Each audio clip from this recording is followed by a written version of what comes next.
অমর্ত্য সেনের মতন নোবেল বিজয়ী তার নামে ইসরায়েলের নোটিশ। নির্বাচন কমিশন বিষ তেলকে আত্মহত্যা করে মরতে পারে না। আপনি যাকে পিতা বলে লিঙ্ক করতে চাইছেন ইতিপূর্বে তাকে আরো 6 জন পিতা বলে ম্যাপিং করেছে। অর্ডারে বিএসএফ যারা পাহারা দেওয়ার দায়িত্ব নিয়েছিল, আপনার বিএসএফ কি নাকে তেল দিয়ে ঘুমাচ্ছিল? পাবে গরিব মানুষ, নোটিশ পাবে আরএসএস বিরোধী মানুষের। একদম ঘরে ঘরে দাঙ্গা লাগাবার এক চরম ষড়যন্ত্র। একবার হিয়ারিং হয়েছে তাই কি আপনার হিয়ারিং আবার ডাকতে পারে। এ কুকুরি কামড়ানোর রোগ, জলাতঙ্ক কখন কেটে উঠবে বলা যায়। এরা নাকি দেশের উন্নতি করবে। আর এক শ্রেণীর ভাইদের মুখে ধর্মের চশমা পরিয়ে দিয়েছে।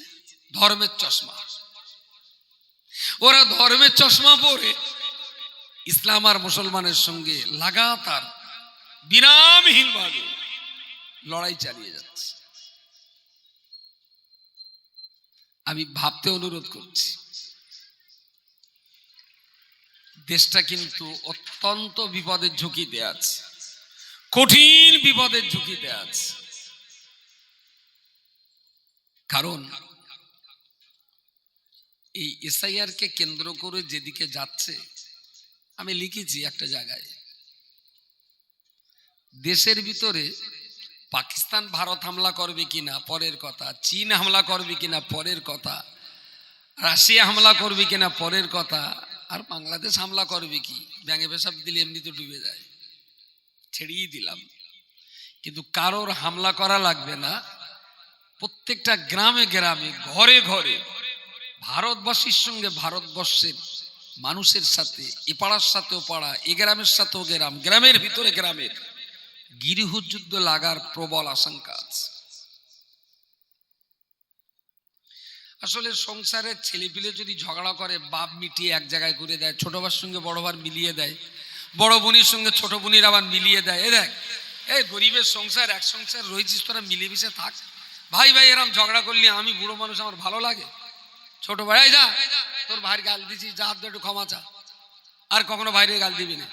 এই রবি, আর তুই তা বলতি ছোট ভাইয়ের গায়ে হাত তুলবি না। এটা কার দায়িত্ব? কথা বলেন। সংসারে ভাই বোনে ঝগড়া বাঁধালে মিটিয়ে দেওয়ার দায়িত্ব কার? বাপের। আর আমরা এমন একটা বাপের পাল্লায় পড়েছি, সে হারামি দেশের ভিতরে একটা সম্প্রদায়কে আর একটা সম্প্রদায়ের বিরুদ্ধে সবসময় দিন রাত 24 ঘন্টা এর বিরুদ্ধে তার বিরুদ্ধে এর, দেশের ভিতরে দেশের নাগরিকদের ভিতরে একটার সঙ্গে আর একটা লড়াই লাগিয়ে দেওয়ার ষড়যন্ত্র। দেখবেন 28 তারিখে 14 তারিখে ডেট ছিল, সেটা 28 তারিখে নাকি ফাইনাল ডেট আবার 14 দিন বাড়িয়ে দিয়েছে। তার মানে এই 14 দিন আপনার ঘুম আরাম।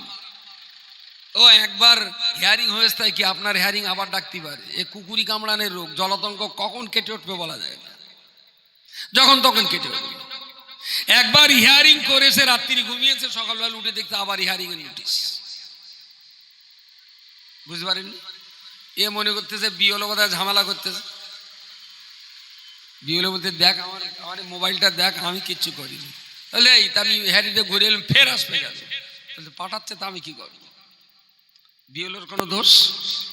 অথচ একই পাড়ায় যখন 10টা 20টা 50টা লোকের নাম যদি ভোটার লিস্ট থেকে বাদ যায়, এরা কিন্তু ডিএম এর কাছে যেতে পারবে না, বিডিওর কাছে যেতে পারবে না, কিন্তু বাড়ির কাছে বলে বিএলওর কাছে যাবে। গে রসিদ জিজ্ঞেস করো, ভাই তা সবার নামে আমার নাম আসেনি, তাহলে কি করবো আমি? অল বক্কার বলে ভাই তা আমার নাম আসেনি, তাহলে আমি কি করবো? কালাম বলবে আমার নাম আসেনি, দেবু দত্ত বলবো আমার নাম আসেনি, রতন বলবে আমার নাম আসেনি, বললে আমি তো শালা আমি কি করবো? তুই সবচেয়ে বড় জালি, আর তুই মনে হয় সব বনাশ করেছিস। একদম ঘরে ঘরে দাঙ্গা লাগাবার এক চরম ষড়যন্ত্র, চরম ষড়যন্ত্র। আশ্চর্য ব্যাপার, এই দেশে জন্ম নিয়ে, এই দেশে লেখাপড়া শিখে, এই দেশে বড় হয়ে, সরকারের চাকরি করে, সরকারকে প্রতিষ্ঠিত করার পরেও অমর্ত্য সেনের মতন নোবেল বিজয়ী তার নামে ইসরায়েলের নোটিশ। নির্বাচন কমিশন বিষ তেলকে আত্মহত্যা করে মরতে পারে না এরা? যে অমর্ত্য সেনের নামে নোটিশ, ই কখনো মানা যায়? মোহাম্মদ শামি ক্রিকেট প্লেয়ার, বিশ্বের দরবারে ক্রিকেট খেলে ভারতের মুখ উজ্জ্বল করেছে, তার নামে নোটিশ, যে ইন্ডিয়ান নাগরিক কিনা। মিনিমাম তো একটা লজ্জা শরম থাকা উচিত। নোটিশ অমিত শাহ পাবে না, নোটিশ মোদিজি পাবেন না, নোটিশ অন্য কোনো নেতা মন্ত্রীরা পাবে না, নোটিশ পাবে গরিব মানুষ, নোটিশ পাবে আরএসএস বিরোধী মানুষেরাই।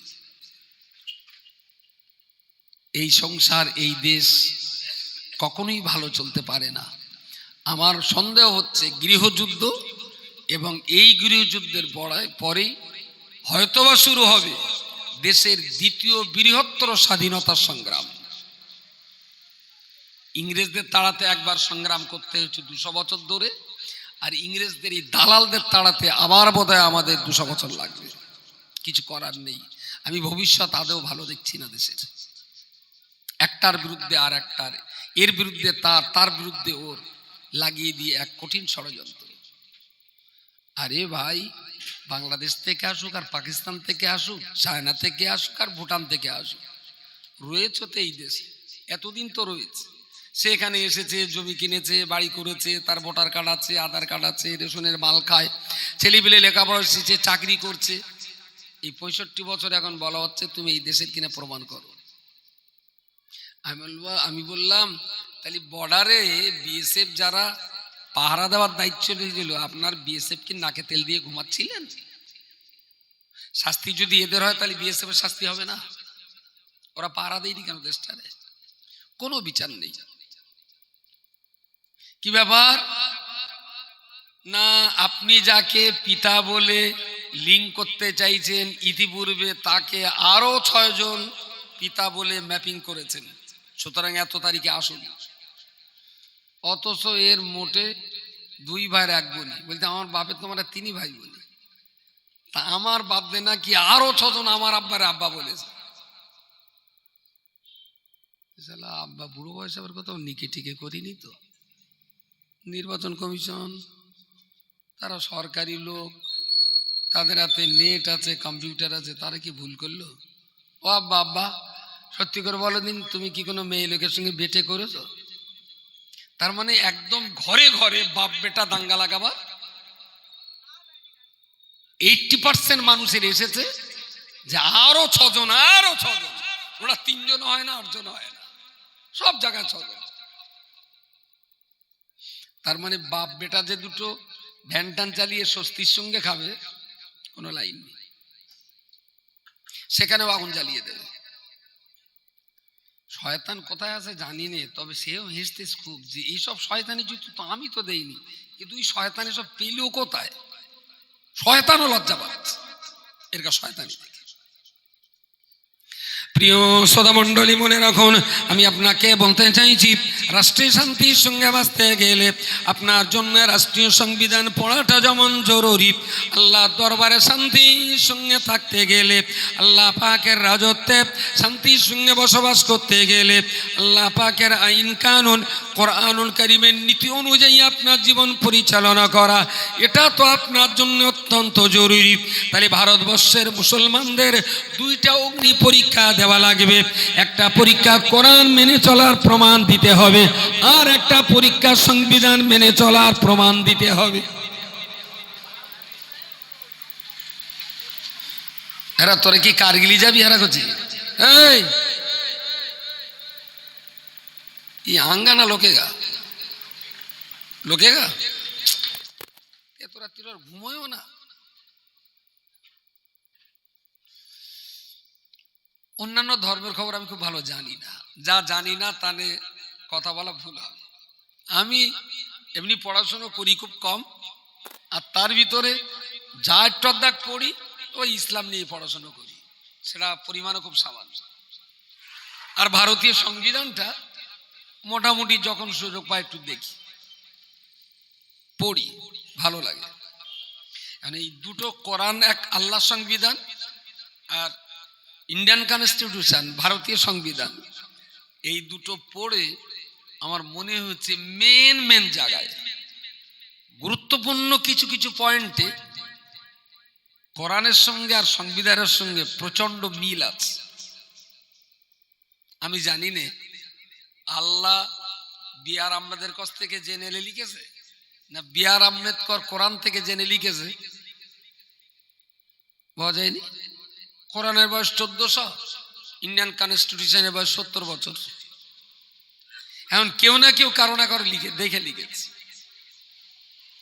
ইসলামের সঙ্গে ইসলামী আইন কানুনের সাথে আর রাষ্ট্রীয় আইন কানুনের সাথে অবশ্যম্ভাবীভাবে বেশ কিছু মিল আছে। তার মানে একটা মানলে আর একটা মালা হবে, বুঝতে পারেননি? এখন কেউ যদি খালাতো বোন বিয়ে করে তাহলে শ্বশুর বাড়ি গেলে খালুর বাড়ি যাওয়া হবে, বোঝা যায়নি নাকি? আর খালুর বাড়ি গেলে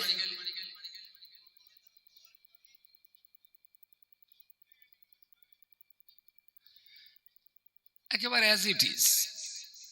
নাম্বার 1, ভারতীয় সংবিধান বলেছে কেউ যদি তার বৃদ্ধ বাবা মার সেবা যত্ন না করে তার শাস্তি হবে। এটা ইন্ডিয়ান কনস্টিটিউশন। পিতামাতার সেবা করাটা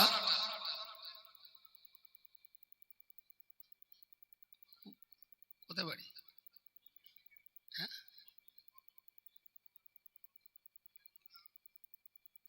বুঝতে পারিনি না।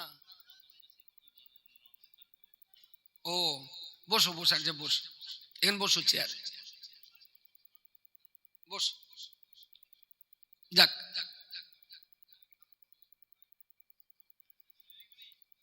মজলি শেষ করার জন্য যেরকম একটা পাগল যথেষ্ট, রাষ্ট্র শেষ করার জন্য তেমন একটা বেঈমান যথেষ্ট,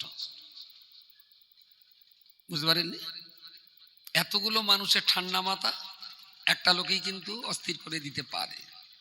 ওটা রাষ্ট্রটাকেও শেষ করার সেই ষড়যন্ত্র চলছে, যেহেতু ব্রিটিশদের দালাল। তো যেটা বলছিলাম যে বাবা মাকে সেবা যত্ন করাটা সন্তানের পক্ষে অপরিহার্য, এটা করতেই হবে। যদি কেউ না করে এটা শাস্তিযোগ্য অপরাধ।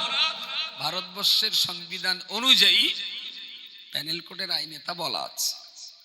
এটা হলো ইন্ডিয়ান কনস্টিটিউশন। এবারে কোরআন শরীফ। আমার আল্লাহ পাক রব্বুল আলামিন কোরআন শরীফে পরিষ্কার করে বলেছেন, ওয়ালা তাকুল লাহুমা উফিন ওয়ালা তানহারহুমা ওয়াকুল লাহুমা কওলান কারীমা। এই পৃথিবী ছেলেরা মেয়েরা, আমি আল্লাহ তোমাদিগের জন্য বলছি, ওয়ালা তাকুল লাহুমা উফিন, বাপ মাকে কোনো দিনের জন্য কষ্ট দেবে না।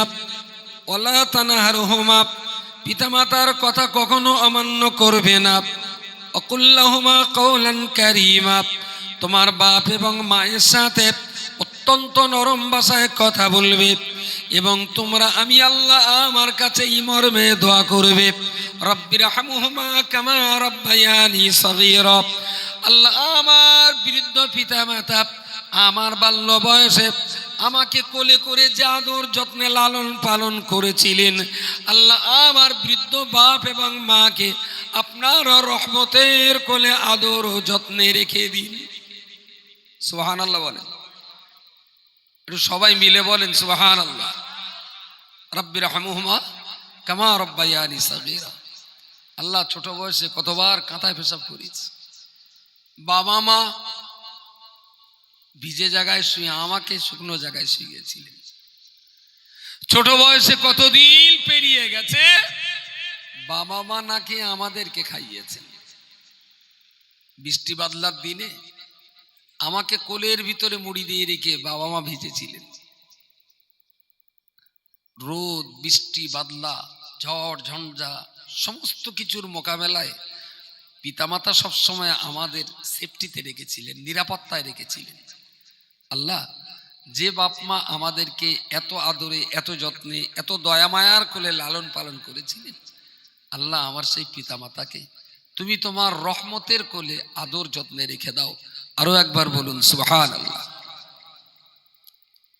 নবী আমার হাদিস শরীফের ভিতরে বলেছেন, বাবা সাহাবী, আমি তোমাদের মধ্য দিয়ে গোটা পৃথিবীর মানুষের কাছে এই বার্তা পৌঁছে দিতে যাই, ইন্নাল জান্নাতা তাহতা আকদামি উম্মাহাতিকুম উম্মাহাতিকুম উম্মাহাতিকুম। ও বাবা সাহাবী, তোমার জান্নাত জান্নাতের তোমার জান্নাত কাবা বাইতুল্লাহ চৌকাঠায় নয়, তোমার জান্নাত মসজিদে নববী দুয়ারের উপরে নয়, তোমার জান্নাত আল্লাহর কোরআনের পাতায় নয়। আল্লাহ পাক রব্বুল আলামিন তোমার জান্নাতের ঠিকানা তোমার বাপ এবং মায়ের পায়ের তলায় দিয়েছেন। জোরে সোরে বলুন সুবহানাল্লাহ। যে বাবা মার পায়ের নিচে তোমার জান্নাত, সেই মাকে কখনো কষ্ট দেবে না, বাপকে কখনো কষ্ট দেবে না। পিতা মাতার কষ্টদাতা অবশ্যই জাহান্নামে চলে যাবে। আল্লাহর ফেরেশতা জিবরিল বললেন, ইয়া রাসূলুল্লাহ, ইয়া হাবিবাল্লাহ, কোনো একটা ছেলে কিংবা মেয়ে তার বাপ এবং মা দুইজনকে কিংবা যে কোনো একজনকে পেয়েছে, অথচ জান্নাতে যাওয়ার উপযুক্ত করতে পারল না, ওই লোকটা ধ্বংস হয়ে যাক। রাসূলুল্লাহ জিবরাইলের কাছে শুনে তিনি জবাব দিয়ে বললেন, আল্লাহুম্মা আমিন। আল্লাহ, জিবরাইলের এই দোয়াটা আপনি কবুল করুন। যে ছেলেটা যে মেয়েটা তার বাপ মা দুজনকে পেল অথবা একজনকে পেল, কিন্তু জান্নাতে যাওয়ার সামান জোগাড় করতে পারলো না, ও ধ্বংস হোক। রাসূল বললেন, আমিও এই দোয়াটা করছি আল্লাহর কাছে, আল্লাহ জিবরাইলের এই দোয়াটা তুমি কবুল করো। তাহলে শাস্তি, পিতা মাতাকে কষ্ট দিলে শাস্তি ইন্ডিয়ান কনস্টিটিউশনে আছে, কোরআনের সংবিধানেও। কথা বলেন? তাহলে বাপ মার সেবা করলে কোরআনও মানা হলো, বলে কি সংবিধানও মানা হলো। তাহলে একটা মানলে দুটোই মানা যাবে। তার মানে হিসাবে থানা আর জেলের বাইরে ভারতবর্ষের আনুপাতিকারে সবচাইতে যদি কোনো জাতি কম থাকে, তাহলে সে জাতিটার নাম হলো মুসলমান জাতি। কারণ এরা ধার্মিক হলে ভালো নাগরিক হবে, ভালো নাগরিক হলে ভালো ধার্মিক হবে। একটা মানলে আর একটা মানা হবে। রাস্তাঘাট, দারুণ সুন্দর কথা।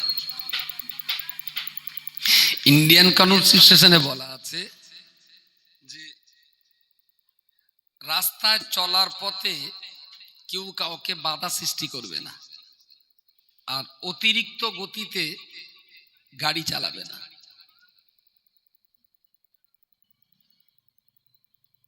রান্নি করে কি মাইকি কথা বলতেছ? ওরা ওখানে মাইক আছে ভাই? যারা রান্না বান্না করছেন, আমি জানি আগুনের পাশে তো গা গরম হচ্ছে, তা গাল গরম হচ্ছে কেন?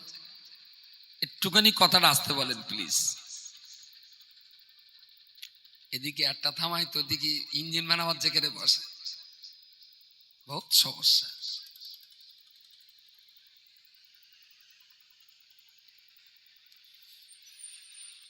আল্লাহ, যেটা বলছিলাম যে পিতা মাতার সেবা যত্ন কোরআনেও আছে, সংবিধানেও আছে। একটা মানলে আর একটা মানা হবে। তাহলে জেলের বাইরে, থানার বাইরে সবচেয়ে আমাদের থাকা উচিত রাস্তাঘাট। রাস্তা বন্ধ করে ইচ্ছা মতো জনগণের চলাচলের কষ্ট দিলে এটা ইন্ডিয়ান কনস্টিটিউশন অনুযায়ী অপরাধ। বাড়াবাড়ি করলে জেল হতে পারে, জরিমানা হতে পারে, সাজা। ইসলামের ব্যাপারে কি বলেছে আল্লাহ পাক রব্বুল আলামিন? কোরআন শরীফে পরিষ্কার করে বলেছেন, ওয়ালা তুসাইর খাদ্দাকা লিন্নাসি ওয়ালা তামশি ফিল আরদি মারহা। ঠিক তার আকপিজ একটা জায়গায় বলা রয়েছে, অকসিদ ফি মাশইকা ওয়াগদুদু মিন সাউতিকা, অকসিদি ফি মাশইকা ওয়াগদুদু মিন সাউতিকা। ও বান্দা, তুমি যখন রাস্তায় চলবে, মধ্যম গতিতে রাস্তায় চলবে, অতিরিক্ত জোরে যাবে না, অতিরিক্ত আস্তেও তুমি যাবে না। তুমি যদি বেশি আস্তে চলো, বহু লোক তোমাকে অতিক্রম করবে। তুমি যদি বিরাট জোরে চলো, অনেক মানুষকে তোমাকে অতিক্রম করতে হবে। অতএব তুমি অতিরিক্ত জোরে যাবে না, অধিক আস্তে যাবে না। বেশি আস্তে গেলে লোকে তোমাকে মেরে দেবে, অধিক জোরে গেলে তুমি অন্যকে মেরে দেবে। সুতরাং রাস্তার ক্যাপাসিটি অনুযায়ী মধ্যম গতিতে গাড়ি চালাবে। মেন মেন জায়গায় দেখবেন স্পর্শকাতর এলাকাগুলোতে রাস্তার ধারে ধারে সরকারি বোর্ডে লেখা আছে স্পিড 35 কিলোমিটার, কোথাও লেখা আছে 60 কিলোমিটার, কোথাও লেখা আছে 100 কিলোমিটার। যে কোনো 100 কিলোমিটার স্টেট বাইপাস, ওখানে যদি কেউ আবার 10-15 স্পিডে গাড়ি চলে আর তাতে যদি অ্যাক্সিডেন্ট হয়, তাহলে কেস যে আস্তে চালিয়েছিল ওর খেতে হবে। বুঝতে পারেননি? রাস্তা তো ভালো, 6 লেনের রাস্তা, দারুণ সুন্দর স্টেট বাইপাস, তুমি আস্তে চালাচ্ছ কেন? এখানে আমার কেউ যদি 100 লেখা আছে, যদি 120 চালায়, দুর্ঘটনা ঘটলে কেস, সে আগে যাবে। আল্লাহ রাস্তা অনুযায়ী সংবিধান বলেছে যে গতিতে গ্রামের ভিতরে চালানো যায়, সেই গতিটা আবার এই রাস্তার জন্য প্রযোজ্য না, এখানে আরো একটু জোরে চালাতে হবে। এখানে আবার যে গতিটা প্রযোজ্য সেইটা আবার দিল্লি রোডে না, দিল্লি রোডে আরো জোরে চালাতে হবে। রাস্তা বড় চওড়া, ওসব রাস্তার মিনিমাম স্পিড 80, ম্যাক্সিমাম 120, 130। তাহলে সরকারও কিন্তু বলেছে, আরটিও অফিসাররা অনেক ভাবনা চিন্তা করে রাস্তার ক্যাপাসিটি অনুযায়ী মিটার বেঁধেছে। বেলেঘাটার ফাঁকা মাঠে পুলিশ এখন ওই 3টে ঠ্যাং বসিয়ে দিয়ে একটা মেশিন বসিয়ে রেখেছে। ওখানকার ম্যাক্সিমাম স্পিড হলো 60। যদি আপনি 70-80 যান, অটোমেটিক্যালি আপনার মোবাইলে মেসেজ চলে যাবে আরটিওর কেস। কেন?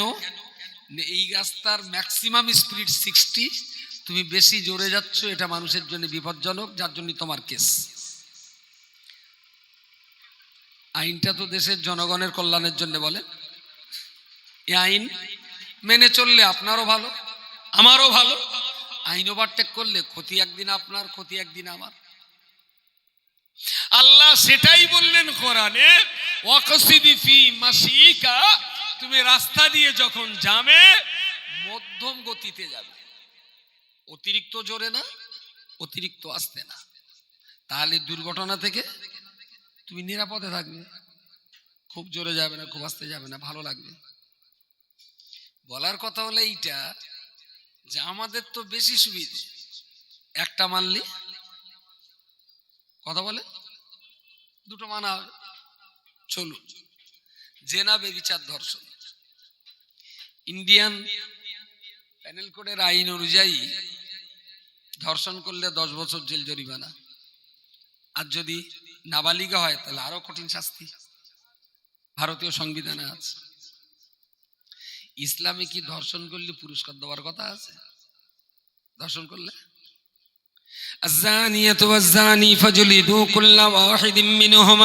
আমার আল্লাহ কোরআনের ভিতরে বলেছেন,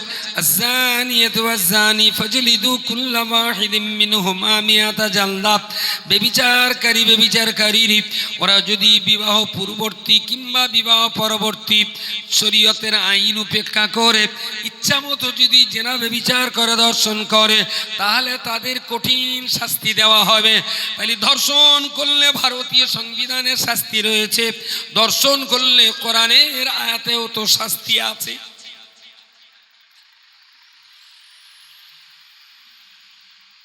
তাহলে জেলে কারা যায়? যারা রাষ্ট্রীয় আইন মানে না।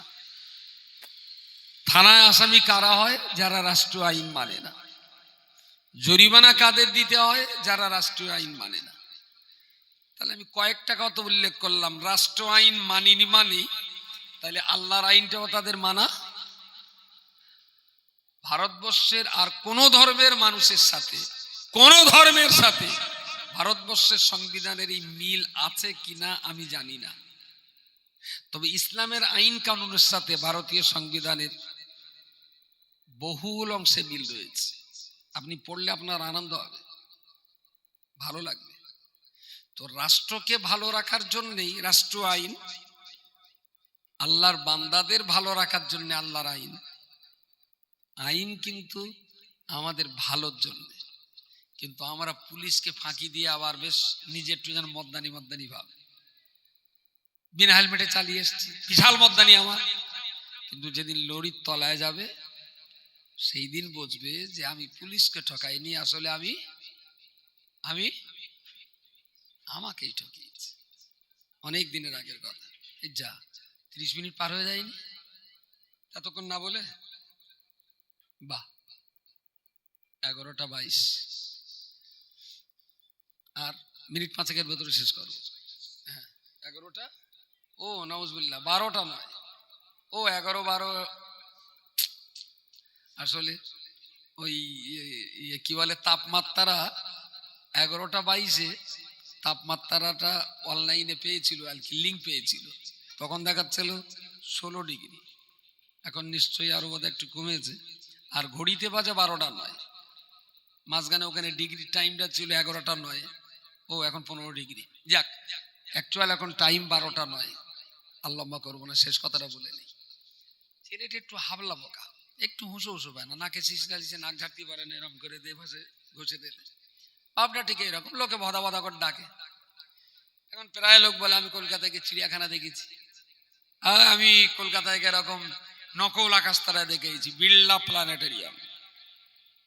ওই শুনেছিল বলে তোরা তো প্রায় যাস, আঙ্গা তুলে যাবি, হুঁসোর মরণ কলকাতা গিয়ে হেরিয়ে যাবি, তোর বাবার কাছে কি জবাব দেবো আমরা? তাহলে লে চল, আমি হারাবো না। এখন কেউ ওই একটু আত পাগলা বানা ভাব বলে কেউ ওর কলকাতায় লে যায় না। ওর জীবনের বিরাট নেশা, সবাই কলকাতায় যায়, বাড়ি এসে গল্প দেয়, আর ওর খুব আফসোস, ওর কেউ নে যায়ও না, কলকাতা ওর দেখাও হয়। কিসে কি করে এদিক সেদিক করে মোটামুটি ও কলকাতায় গেছে। কলকাতায় গিয়ে ধর্মতলায় এখানে সেখানে পিয়ারলেস কোম্পানির বড় বিল্ডিং, আর এখন একটা 40 তলা বিল্ডিং হয়েছে, বিশাল উঁচু। ওই সব দেখে দেখে তাহলে ওরা যে গল্প দেয় ঠিক দেয় যে কলকাতায় এইরকম, আমি তো জীবনে আসিনি, ভালো লিখতেছ তো।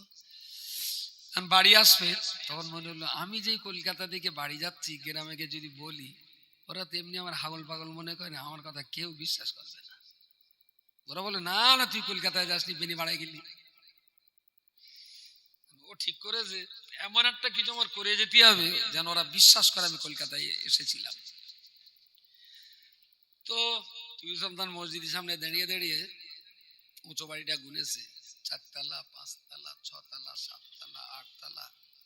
যেই 8 তলা গুনিয়েছে, সামনে একটা বাস গেছে, সেখানে তালা ভুলে গেছে। আবার একবার 1 2 3 4 5 যা, আবার একটা গাড়ি গেছে, সে গোনা হয়নি। ব্যামো গাড়িটা পার করে ওধারে গিয়ে কোন তাহলে আর ঝামেলা হয় না, ওর এই বুদ্ধিটাও নেই, সামনে রাস্তা রেখে বাড়ি গুনতেছে। কোনো এক, ওর নাম যে কেটা ধর্মতলা আমি জানি না, তবে পৃথিবীর রাজ্যের সবচেয়ে বড় বড় অধর্মের কাজ বলে ধর্মতলাই হয়। যত শালা চোর চাপটা ছেঁচড়া ধর্মতলার আশপাশে তারা থাকে। ওরম একটা পার্টি ওরে দেখেছে যে বাড়ি গুনতেছে মানে গাঁও কাঁদবি, ওর কাছে মোটামুটি কিছু ঝাড়া যাবে। ও যেমন এই 2 বার 3 বার 4 বার বাজার গুনে শেষ করতে পারছে না, আবার আটকে যাচ্ছে, আবার গোড়ার থেকে এই ফটাং করে গিয়েছে আমার কলারটা টেনে দেবে, এই শালাই তুই বাড়ি গুনতেছিস? তাহলে হ্যাঁ, তাহলে আমি বাড়ি করে রেখেছি ফিরি গোনার জন্য, 1 তালা করে গুনলি 1 টাকা করে আমি লেই, আমি পেশা ফির থেকে সেই ফাঁকে তুই গুনে নিছিস, এই কতলা গুনেছিস? থাকতে বড় মাত্র 5 তালা গুনিস, ঠাল 5 টাকা বাল, ওর কাছ থেকে 5টা টাকা নিলে এর 1 কাপ চা খাওয়া হলো, যা বেরো। আর এই আশপাশে কোনো বাড়ি যদি গুনবি আমারে বলে গুনবি, 1 তালা করে গুনবি, 1 করে টাকা দিবি, 20 তালা গুনলি 20 টাকা, 50 তালা গুনলি 50 টাকা। ও মাথা নিচু করে এসতেছে, মাথা উঁচু করলে যদি গোনার জন্য আবার ধরে, মোটামুটি খুব ভয় ভয় করে আর কোনো বাড়ির দিকে ফিরিনি। বাড়ি চলে এসে তো বিরাট খুশি, বিশাল আনন্দ, গ্রাম ফেড়ে ফেলে দিচ্ছে। তোরা আমার হুঁসো হুঁসো করিস, আমার চিনিস? কেন? তাহলে কলকাতায় গেলাম, তুই কলকাতায় যাবি? পাগল কথাকার, তুই কলকাতা বানান করতে পারিস? ওরে কলকাতা আমি নিজে ঘুরে আইছি শোনা, ইয়ার কি না। তাই তুই কলকাতা গেলি তার প্রমাণ? বলতে আমি এরকম 15 তলা পর্যন্ত উঁচু উঁচু বাড়ি আছে, আমি গুনেছি। শালা তালি মনে হচ্ছে গেল 15 তলা বাড়ি তো আশপাশে কোথাও নেই। এই তা তুই কলকাতায় গিয়ে বাড়ি গুনিস মানে তো তাহলে তুই গেলি, তাহলে তো শুধু যায়নি, কলকাতার লোক আমার কাছে বুদ্ধি দিতে পারিনি। তাহলে কেন? তাহলে 15 তলা গুনিয়ে 5 তলার নাম দিয়েছে। 15 তলা গুনে 5 তলার দাম দিয়েছে। বিশাল আনন্দ যে আমি ওদের বোকা বানিয়েছি। 15 তলা গুনে 5 তলার দাম দিয়েছি। আসলে ও যে কত বড় বোকামি করেছে এটা ও নিজে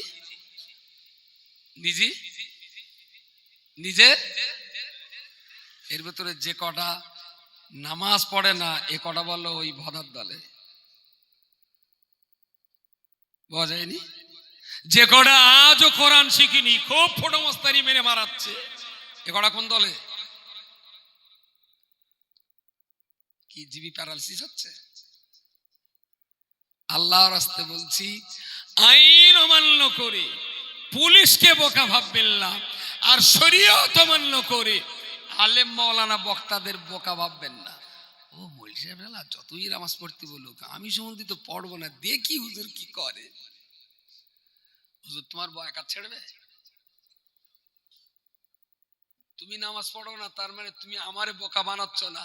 তুমি মনে করতো তো 15 তালা গুনে 5 তালা দিছি, আসলে খালু তালা গুনতি মোটেই পয়সা লাগে না, এটাই তোমার জানা নেই।